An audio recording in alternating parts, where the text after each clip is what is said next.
అందుకు ఉద్యోగ సంఘాలు ముఖ్యమంత్రి చంద్రబాబుకు సత్కార సభను ఏర్పాటు చేశారు. సభలో ముఖ్యమంత్రి మాట్లాడుతున్నారు. ఇప్పుడు లైవ్ చూద్దాం.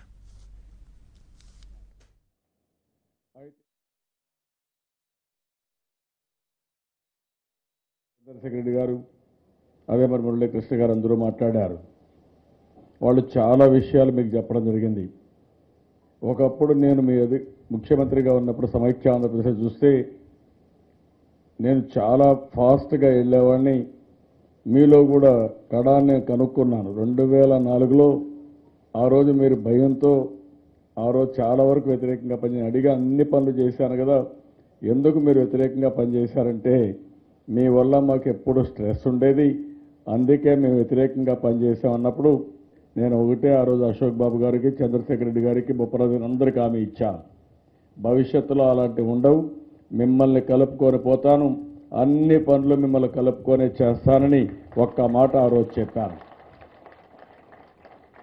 మొట్టమొదటిసారిగా ఆ రోజు మీరు ఒక్కసారి ఆలోచిస్తే మన దగ్గర డబ్బులు లేవు, ఏం చేయాలో తెలియదు, హైదరాబాద్లోనే ఉన్నాం.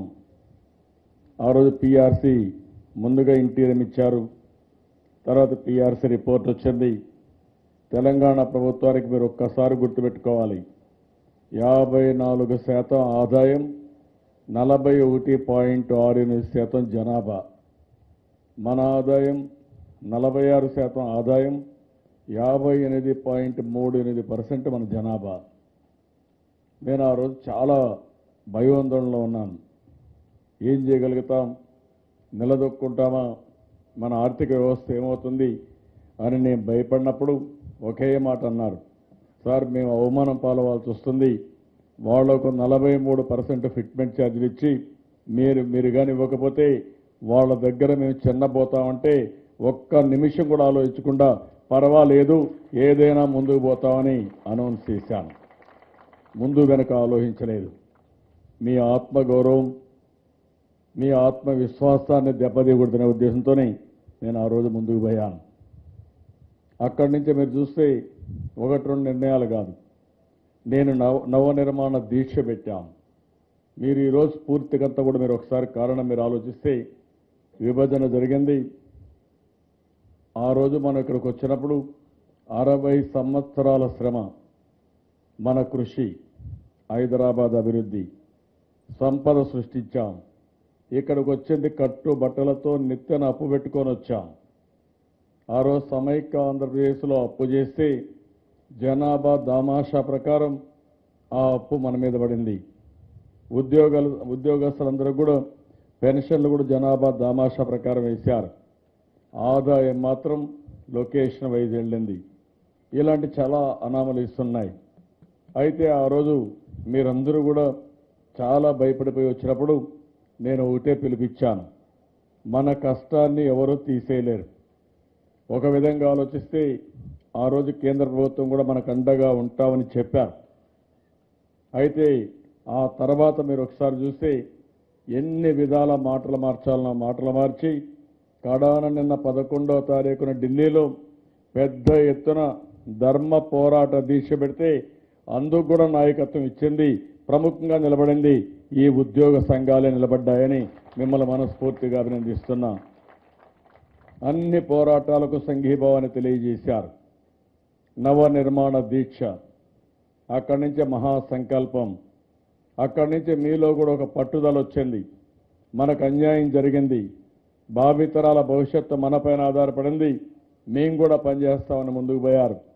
నేను చాలాసార్లు మీ సమస్యలు ఎంత సానుకూలంగా పరిష్కారం చేశాను, అదే సమయంలో మిమ్మల్ని అందరినీ ఎప్పటికప్పుడు అపీల్ చేశాను. ప్రతి ఒక్క సమస్యలో కష్టపడి పనిచేద్దాం, టెక్నాలజీ ఉపయోగించుకుందాం. మనకు అన్యాయం జరిగింది ఇంట్లో కూర్చుంటే మనం నష్టపోతాం. మళ్ళీ ఒక తిరుగులేని శక్తిగా మనం ఎమర్జీ కావాల్సిన అవసరం ఉంది. ఒక విధంగా ఆలోచిస్తే కేంద్రం పైన మన హక్కుల కోసం పోరాడుతూనే మనం నిలదొక్కోవాలని చెప్పి ఒకే ఒక పిలుపిచ్చాను.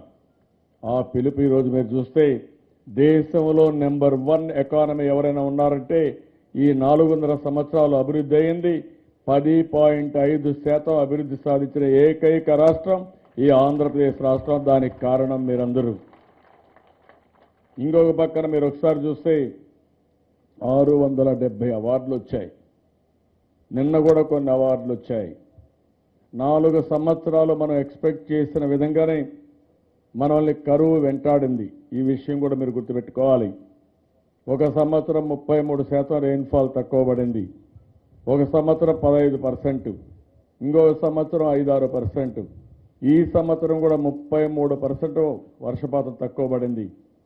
కానీ మనం అందరం ఆలోచించి నదుల అనుసంధానం కానీ, అదే మరి వర్షపు నీరుని భూగర్భ జలాలుగా మార్చడం కానీ, వాటర్ మేనేజ్మెంట్లో డ్రిప్ ఇరిగేషన్లో ముందుకు పోవడం కానీ ఇవన్నీ చేసుకున్నాం. అందుకే దేశంలో 1.9% వ్యవసాయంలో అభివృద్ధి వస్తే 11% సాధించిన ఏకైక రాష్ట్రం ఈ ఆంధ్రప్రదేశ్ రాష్ట్రం. దానికి కారణం మీరేనని చెప్పి కూడా నేను మీకు తెలియజేస్తున్నా. ఎందుకు నేను ఈ మాట వాడుతున్నానంటే అందరికంటే ఎక్కువ నాలెడ్జ్ మనకుంది.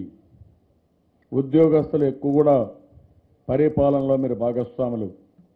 మన ఆదాయం ఎక్కడి నుంచి వస్తుందంటే ప్రభుత్వంలో మనం చేసే సమిష్టి కృషి వల్ల సంపద సృష్టిస్తే ఆ సంపద నుంచి మన ఆదాయం వచ్చే పరిస్థితి వస్తుంది.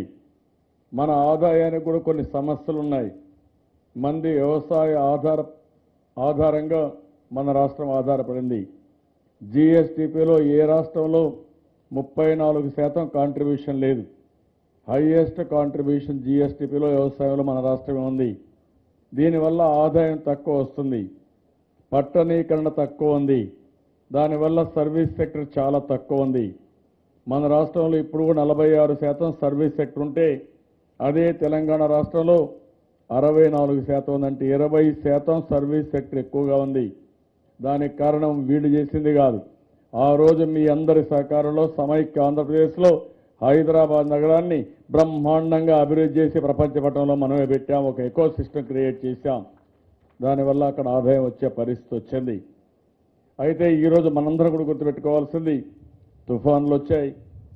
కానీ అన్నింటికంటే మించి నేను ఒకటే మిమ్మల్ని అందరినీ నమ్మాను.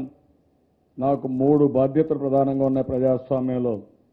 ఒక ముఖ్యమంత్రిగా ప్రజలకు మెరుగైన జీవన ప్రమాణాలు ఇవ్వాల్సిన అవసరం ఉంది. దానికోసం మనం పనిచేశాం. ఈరోజు గర్వంగా చెప్పగలుగుతున్నా, మిమ్మల్ని అందరినీ అభినందిస్తున్నా. దేశంలో ఏ రాష్ట్రంలో లేనంత విధంగా గ్రామీణ ప్రాంతాలు కానీ పట్టణ ప్రాంతాల్లో కానీ మౌలిక సదుపాయాలు ఇచ్చామంటే అది ఈ ప్రభుత్వమే చేయగలిగింది. ఈ రాష్ట్ర ప్రభుత్వ ఉద్యోగులే మీ సారథ్యంలో చేశామని చెప్పి కూడా నేను మీకు తెలియజేస్తున్నా. 25,000 కిలోమీటర్లు సిమెంట్ రోడ్లు వేసాం. ఎల్ఈడి బల్బులు ఊరూరులో వేసాం. ఇంకో పక్క మరుగుదొడ్లు కట్టించాం. వంట గ్యాస్ ఇచ్చాం. అన్ని ఇన్ఫ్రాస్ట్రక్చర్ అన్నీ కూడా కంప్లీట్ చేశాం. ఇంకో పక్కన సంక్షేమ కార్యక్రమాలు దేశంలో ఎక్కడా చేయలేదు. నేను ఆ విషయం కూడా గర్వంగా చెప్పగలుగుతున్నాను. ఈరోజు రూపాయి కేజీ బియ్యం మొదలుకొని, పండుగల పూట కానుకలు మొదలుకొని, ఇంకో పక్క ఎన్టీఆర్ బీమాలో మీరు చూస్తే 5 లక్షల రూపాయలు యాక్సిడెంట్లో, 2 లక్షల రూపాయలు సహజ మరణం, ఇంకొక పక్కన 200 రూపాయలు ఉండే పింఛన్ని ముసలి వాళ్ళకి, అభాగ్యులకి 2,000 రూపాయల నుంచి 10,000 రూపాయల వరకు చేసిన ఏకైక ప్రభుత్వం ఈ ప్రభుత్వం అని చెప్పి కూడా నేను మీకు తెలియజేస్తున్నా. ఇలాంటి కార్యక్రమాలు మీరు చూస్తే ఇంకో పక్క